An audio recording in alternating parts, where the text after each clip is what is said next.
سابق DGISI lieutenant general فیض حمید کی 14 سال قید بامشقت سزا پر خواجہ آصف نے سماجی رابطے کی ویب سائٹ ایکس پر رد عمل دیا. کہا اللہ ہمیں طاقت اور اقتدار کو اللہ کی عطا سمجھ کر اس کی مخلوق کے لیے استعمال کرنے کی توفیق عطا فرمائے. اللہ ہمیں معاف کرے, خدا کا خوف حکمرانوں کا شیوا بنے. آپ کو اہم خبر دیں, قوم برسوں فیض حمید اور جنرل باجوہ کے بوئے بیجوں کی فصل کاٹے گی. سابق DGISI لیفٹیننٹ جنرل فیض حمید کی 14 سال قید بامشقت سزا پر خواجہ آصف نے سماجی رابطے کی ویب سائٹ ایکس پر رد عمل دیا ہے. کہا اللہ ہمیں طاقت اور اقتدار کو اللہ کی عطا سمجھ کر اس کی مخلوق کے لیے استعمال کرنے کی توفیق دے.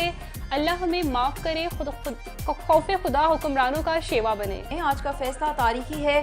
ثابت ہوا فیض حمید کا سیاست میں عمل دخل تھا. وزیر اطلاعات عطا نے مزید کہا کہ فوج میں اندرونی احتساب شفاف طریقے سے ہوتا ہے. فیض حمید مختلف چیزوں میں PTI کے ایڈوائزر تھے.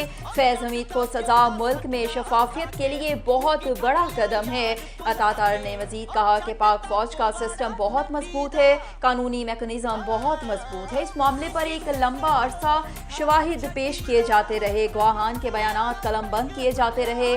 فیض حمید کی جانب سے ریڈ لائن کراس کی گئی ہے.